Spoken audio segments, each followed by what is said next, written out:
Bismillahirrahmanirrahim. Assalamualaikum warahmatullahi wabarakatuh. Kegiatan PJJ kita di pagi hari ini untuk kelas 7 kita lanjutkan ke materi tentang pencaksilat. Kemarin secara sederhana sudah Bapak sampaikan ya, kita lanjutkan hari ini. Anak-anak sekalian perlu tahu dari sejarahnya.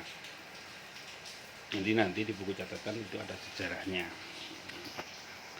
Sejarah pencaksilat itu masuk ke Indonesia itu dikenal di abad ke-7 ya.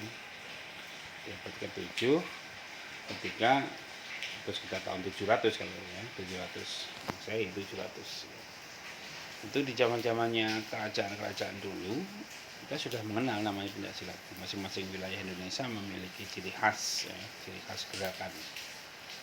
Maka silat ini menjadi ciri khusus untuk rumpun Melayu.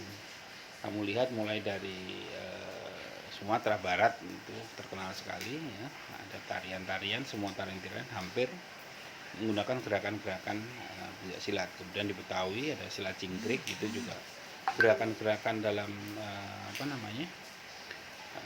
tarian itu menggunakan gerakan silat. Kemudian ada lagi di Sunda misalkan ya, Nandak di Sunda, Jaipongan itu untuk laki-laki itu gerakannya seperti gerakan-gerakan silat gitu. Kemudian di Jawa juga banyak lah gerakan-gerakan seperti itu, sehingga di rumpun Melayu atau bangsa Indonesia kita mengenal adanya silat ini. Kemudian untuk menyatukan berbagai macam bentuk gerakan-gerakan silat di berbagai daerah supaya bisa ada aturan-aturan yang bakunya gitu kan, maka di kongres atau pertemuan di Surakarta dari para guru, para guru silat maksudnya, para sekolah-sekolah yang mengajarkan silat, padepokan perguruan itu berkumpul menyatukan silat dalam wadah IPSSI, Ikatan Pencaksilat Seluruh Indonesia. Dan disempurnakan di tahun 50, diubah menjadi IPSI, Ikatan Pencaksilat Indonesia. Nah, tahun 73 setelah tahun 50 itu dibuat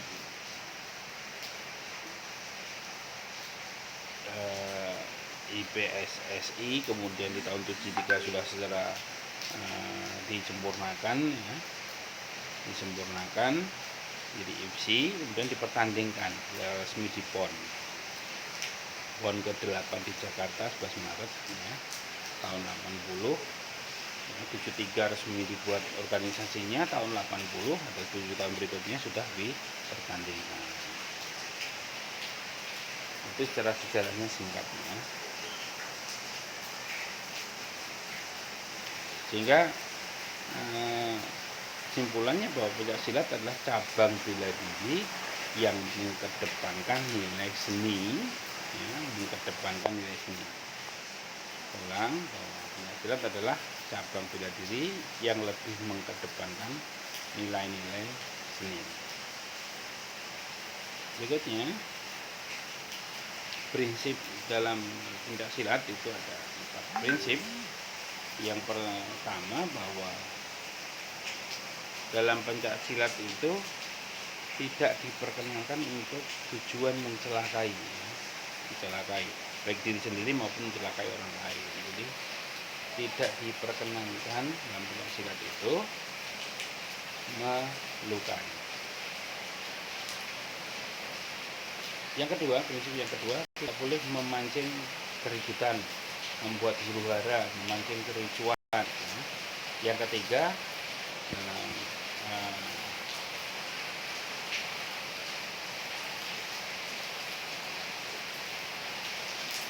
tidak boleh digunakan untuk menyerang. Ketiga, jadi hanya digunakan untuk membela diri saja, prinsip membela diri saja. Dan yang keempat, tidak mencari musuh ya. Tapi justru dalam mencari persaudaraan. Sehingga dari prinsip tadi kita akan kenal sifat-sifat silat gitu. Prinsip pertama tadi, dia menggunakan kepandaian silatnya itu untuk menolong orang lain. Penghasilannya untuk menolong, untuk membantu. Yang kedua adalah tidak sombong, tidak menonjolkan kekuatan dirinya, tidak pamer. Yang ketiga, tidak mencari musuh, tapi justru mencari saudara. Dan sifat yang keempat adalah tidak boleh menyerang terlebih dahulu. Prinsip bertahan saja, nggak boleh memulai, ya, tidak boleh memulai. Tetapi ketika seorang pesilat itu sudah berada di ajang kejuaraan misalkan ataupun perselisihan secara nyata, maka dia punya prinsip yang teguh, tidak pantang menyerah. Tetapi harus hanya mengelak saja. Tadi prinsip tidak mencari musuh, jadi nunggu dia, mengelak saja. Kalau bisa menangkis, tapi kalau nggak sempet ya dilawan, tapi dengan gerakan-gerakan yang tidak untuk merusak atau tidak untuk menyakiti.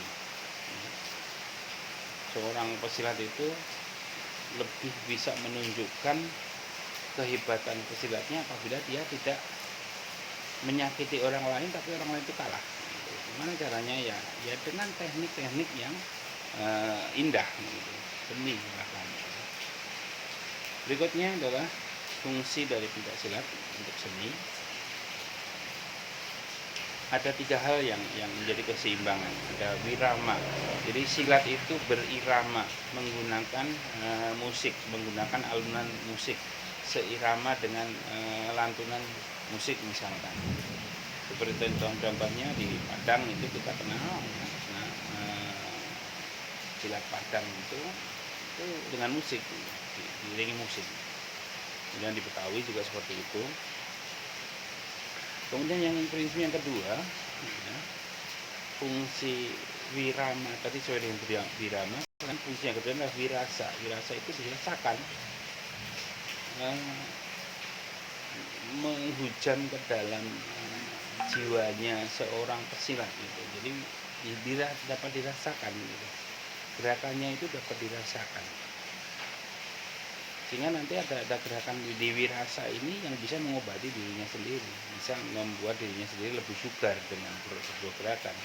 Hampir sama-sama dengan yoga seperti itu, tapi gerakan-gerakan silat ini wirasa. Kemudian wiraga itu menggunakan raga, menggunakan kekuatan.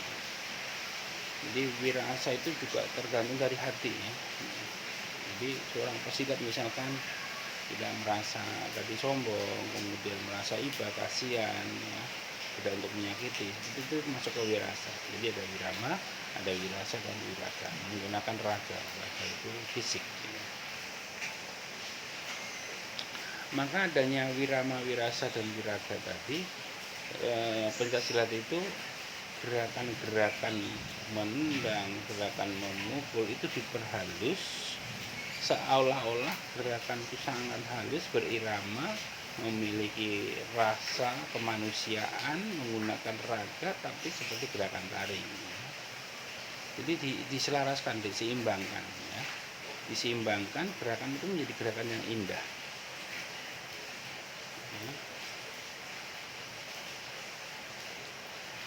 Jadi prinsip dari gerak untuk tari tadi bahwa semua hal dalam gerakan silat itu diarahkan gerakan menjadi indah,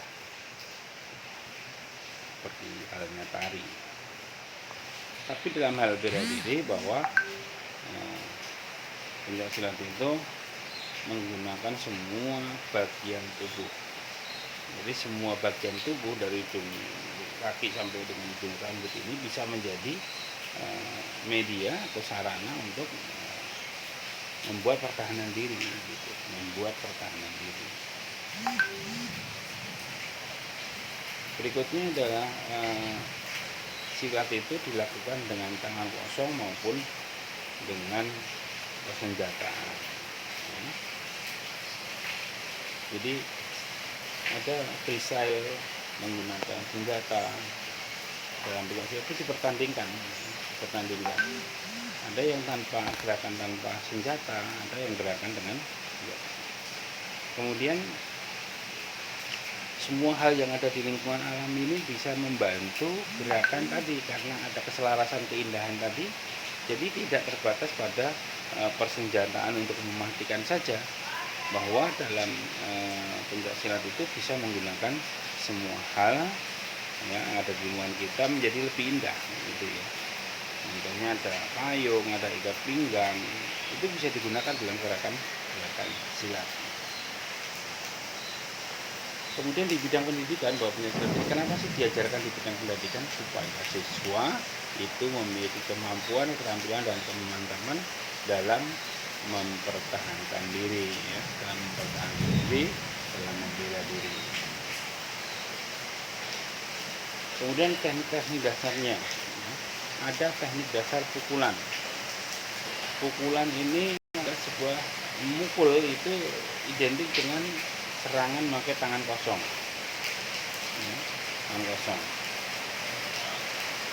yaitu dengan menyerang tubuh lawan tertentu dengan teknik tertentu.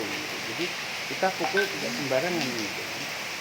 Ada yang pukul di hidung, ya, darah, ada pukul di dagu, ada dipukul di dada, di perut, dan sebagainya. Pukulan-pukulan itu diarahkan untuk membuat dalam pertandingan itu, membuat lawan itu kalah, gitu. Tapi kalau dalam action untuk parade jurus itu, gerakan-gerakan ini dibuat indah.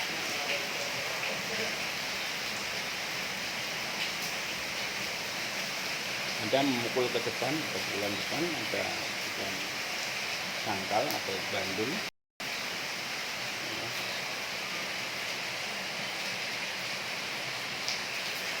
Ada yang ketiga adalah pukulan lingkar.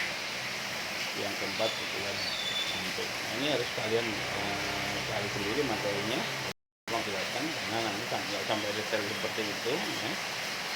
Kita tahu teknik tendangan. Yang namanya teknik tendangan berarti serangan menggunakan kaki, bisa jarak jangkauan kaki karena lebih jauh daripada tangan, maka bisa digunakan jarak menengah maupun jarak panjang. Tendangan tadi menggunakan kaki, kalau pukulan menggunakan tangan.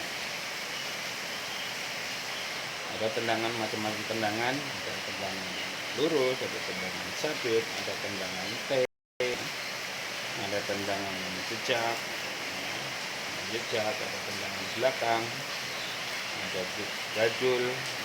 Itu adalah macam-macam tendangan. Kalian nanti harus punya catatan ini, gitu kan? Karena waktu yang Bapak jelaskan secara singkat saja. Jadi secara singkat bahwa yang namanya pukulan tadi itu pakai tangan, kemudian tendangan terus pakai kaki. Nah, tangkapan pakai tangan, jadi menangkap, tujuan untuk mematahkan serangan lawan, baik menangkap pukulan maupun menangkap tendangan. Kemudian menjatuhkan adalah langkah terakhir untuk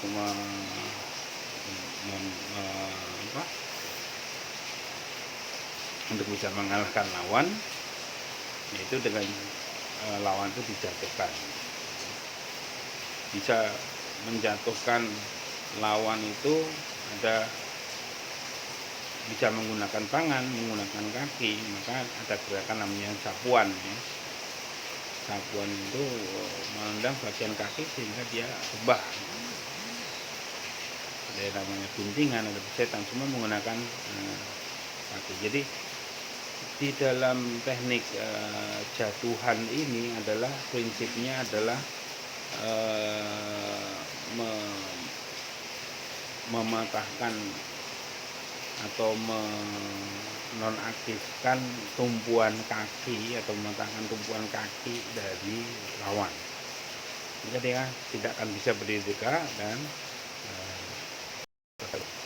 kalau sudah jatuh, teknik berikutnya adalah dibanting. Ini 5 hal ini tadi menjadi pokok gerakan pencak silat. Saya ulang, 5 hal itu mulai dari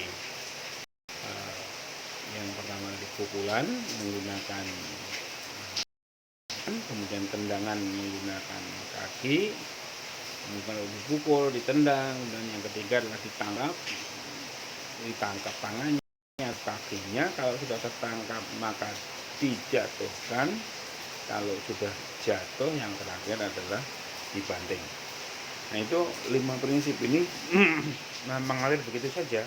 Orang pasti akan terpacu. Pertama itu akan memukul. Setelah mukul nggak kena, pasti dia akan menendang. Reaksinya orang yang ditendang, orang yang dipukul pasti akan menangkap. Kalau udah tertangkap ketemu pasti akan dijatuhkan. Kalau udah dijatuh pasti akan ada bantingan. Nah, itu sebenarnya secara alami dalam pencaksilat. Kemudian tadi karena ada prinsip seni, maka ada beberapa ketentuan dalam bertanding, ya, khususnya di pakaian, kemudian perlindungan. Jadi karena tidak untuk menyakiti, kalau dalam perlombaan itu harus pakai pelindung, ya, pelindung dada atau pelindung yang lain. Jadi ada pelindung. Kemudian di tahapan pertandingan ada seperti pertandingan yang lain, ada penyisian, ada perempat final, ada semi, dan maupun ke tahap final. Itu dalam pertandingan pencaksilat. Dan waktunya, ya, dari sisi waktu ya harus dibatasi pertandingan itu, gitu. Waktu pertandingannya adalah dalam 3 babak, dan tiap babak itu 2 menit bersih, ya. Tidak ada jeda, 2 menit bersih. Nah, 3 berarti 6 menit. Hanya 6 menit, waktu 6 menit untuk mereka bertanding, baik itu memukul, menendang, menangkap, menjatuhkan maupun guling. Kemudian ada waktu jeda istirahat 4 menit. Nah, ini aturan-aturannya, tata cara pertandingannya. Nah, ini sampai sejauh ini untuk anak SMP tidak sampai sejauh ini, ya. Tidak sampai sejauh ini. Cukup ini saja anak-anakku sekalian untuk pembelajaran kali ini. Dan hari ini kalian hanya sampai ke batas membuat rangkuman, dan tidak perlu dikirim, ya. Tidak perlu dikirim untuk hari ini, tidak perlu dikirim. Kalian buat rangkuman saja terlebih dahulu, kemudian persiapkan. Minggu depan kita ambil penilaian khusus di materi silat ini. Mungkin hanya itu anak-anakku sekalian. Billahi taufiq wal hidayah. Assalamualaikum warahmatullahi wabarakatuh.